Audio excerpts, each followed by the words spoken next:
Good morning everyone. আজকে আমরা এই টাইপের কোশ্চেনগুলোকে কিভাবে সলভ করতে হয় সেটা শিখব। ঠিক আছে?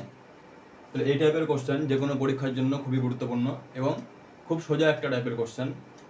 তাহলে আমরা কনসেপ্টটা শিখে নিই। তাহলে কোনো কোশ্চেনের কি করতে হয়? পুরোটা পড়তে হয়, তাই তো?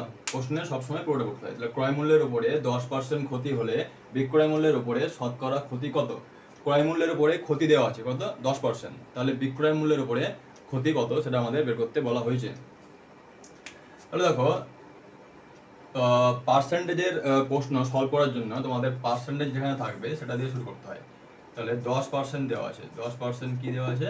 ক্রয় মূল্যের উপরে ক্ষতি দেওয়া আছে। তাহলে 10% মানে আমরা জানি যে 10/100, তাই তো? এটা আমরা সবাই জানি। তাহলে এটা কাটবে না, 10 থেকে 10, 10 10 100, তাহলে 1/10, 1/10। এবার কি দেওয়া আছে? ক্রয় মূল্যের উপরে। ক্রয় মূল্যের উপরে মানে কি? মানে নিচেরটা হচ্ছে ক্রয় মূল্য, মানে ধরছি যে 10 হচ্ছে ক্রয় মূল্য, তাই তো?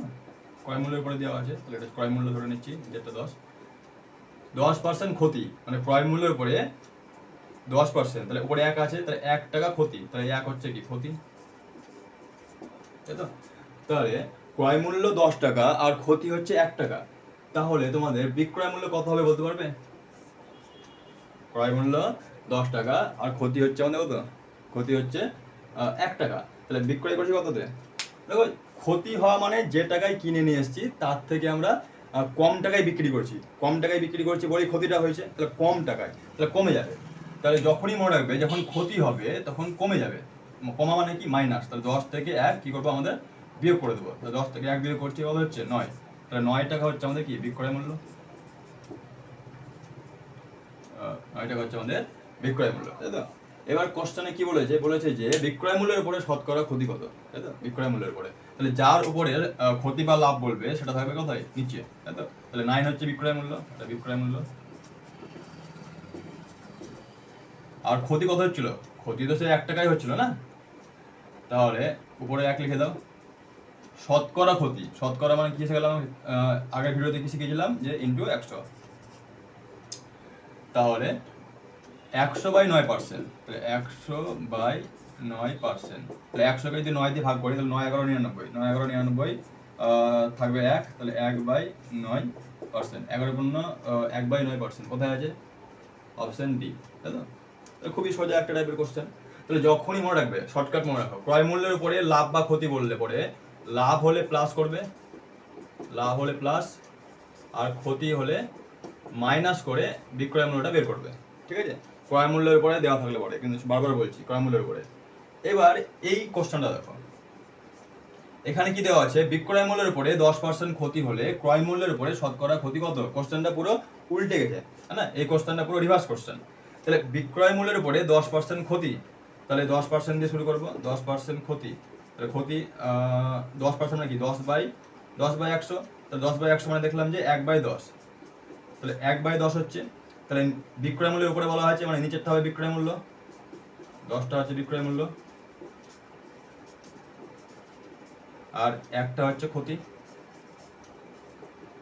তাহলে ক্রয় মূল্য কত হবে তোমরা বলো? হ্যাঁ, বলো কত হবে?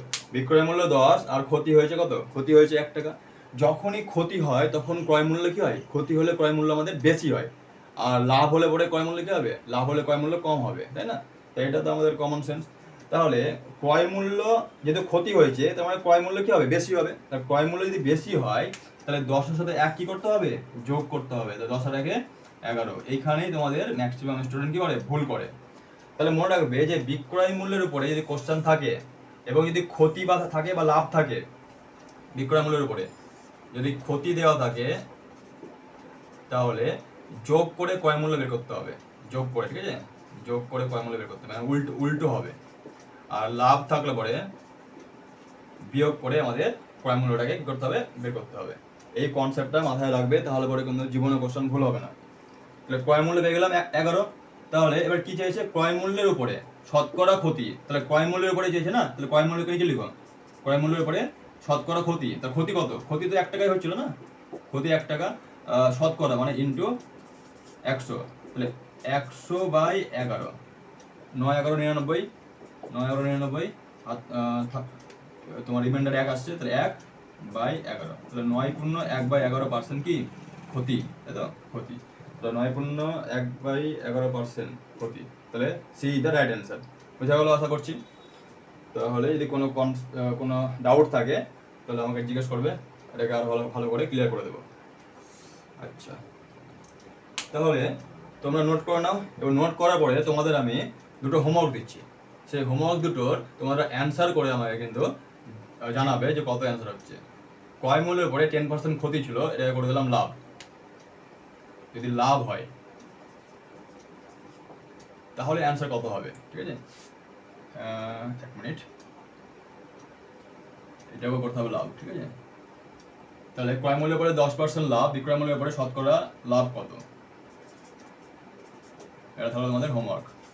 এবং সেম এখানেও যে বিক্রয় মূল্যের উপরে 10% ক্ষতি ছিল, ক্ষতিকে করে দিচ্ছি লাভ।